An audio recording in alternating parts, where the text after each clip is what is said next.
Hey guys, Garage 79R. We're on the cold side of my garage.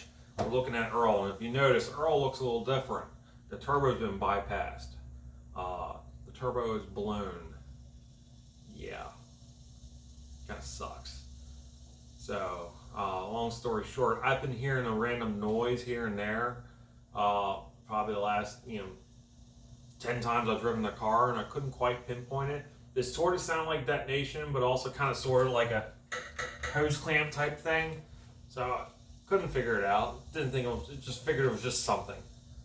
So ran at the last event last week. Car was running really good. Driving in to the shop on Tuesday to give the car a once over, and I stopped making boost, and the car was like lacking power. And like wasn't like, oh, I'm just not making any boost. It was slower than stock. Like, that's odd. Pulled the intake off. I was going to service the air filter anyway. Started investigating the car. Didn't see anything obvious. Go to move the car into the shop because I originally pulled the intake off before I pulled it in, and I heard that noise again, and it was more pronounced. I'm like, oh, there we go. That's turbo, because now the intake's not being muffled by the fender. And pull it in, sure as shit, put my head down by the turbo and doing all that. Like, you son of a. So, and then I grab it. I don't know if the microphone's picking that up, but it's trash. So, drained the intercooler, took it off. I put this on here just to kind of, if anything comes out, it kind of blows away from the motor. Rigged up a temporary filtered intake so I can drive it home. I would have taken the turbo off the car, but then I would have had to like plug up the water lines, the oil lines. So I was like, well, fuck it. It's not going to really do much more. So I just bypassed it. That way no more metal gets blown into the motor. So it sucks. It really sucks. And I ran down the math. I spent like 2 solid days chasing all the numbers, and this Garrett GT2554R is really the perfect turbo for my application. There's 2 other turbos that do just ever so slightly better, but they're not water cooled and they're journal bearing. So I'm going to give up transient response, which is the name of the game on this car. Is I need response. So I'll have to buy another Garrett turbo. I mean, I'm not super mad at this. I'm more disappointed. I bought this turbo for $100 10 years ago, and I only had 10,000 miles on it. And in theory, it should have been fine, and it was fine. And I'm not blaming the turbo. It's obviously something in my setup or how I treat it. I don't use a turbo timer. It's water cooled, which should have bought me a lot of elbow room to begin with in terms of coking the bearings, because the convection through the water should have really helped that. And every time I run the car hard, it's still I let it idle for like 30 seconds to a minute, and I don't know. I think it was just maybe a combination of a little things like that. I had also tightened the ball valve a little bit, so I got a little bit more lift-off surge before it would release.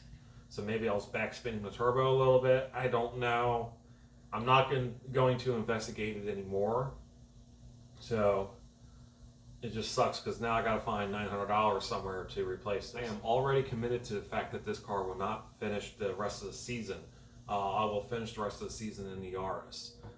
Yeah, I could probably run Floyd, but Floyd's one-wheel drive. The dampers on it are a little blown out. It's really soft. And like, it would probably be a lot of fun, but it wouldn't be that good. It's better at high speed stuff. If I had better suspension on it, I probably would do it, but it's right now I just know it would be a mess. At least with the Yaris, I sort of have a chance to be competitive. So that's the goal. Got some news coming from some new stuff coming from the Yaris, and we'll see that on a later video. So that's pretty exciting, and it'd actually be a great opportunity to try those things out at the last 2 autocross events. But so Earl is bypassed just so I can move it, because for me, I could have took the turbo off, but then I would have to plug the water lines. I would have to plug the oil lines. Then I would have to make something for the exhaust just to get it out. So to me, it was just easier to I drained the intercooler, removed it, left the intake off because it doesn't matter anymore, and then I put this coupler on here just so if anything does come out, this kind of doesn't blow all over the motor and wiring. So, and I rigged up this temporary intake. So yeah, unfortunately, Earl is down. I had some plans for it during the off season, so it's looking like it's going to be a combination of a replacement turbo and those plans. I'm not going to delve into them yet because every time I've seen the layout plans, it never goes to plan.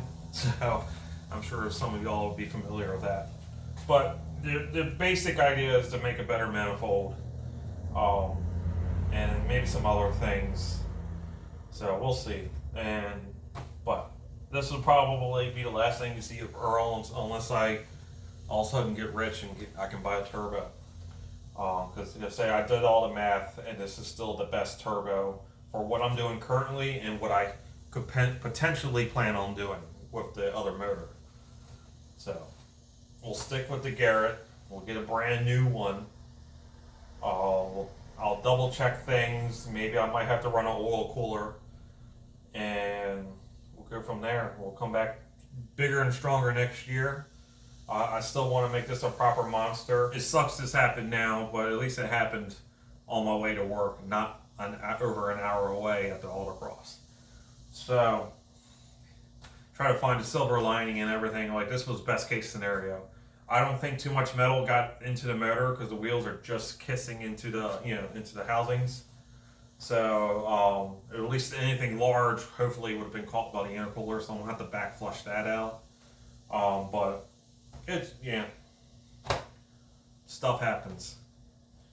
So, anyway, I'll see you guys on the next one.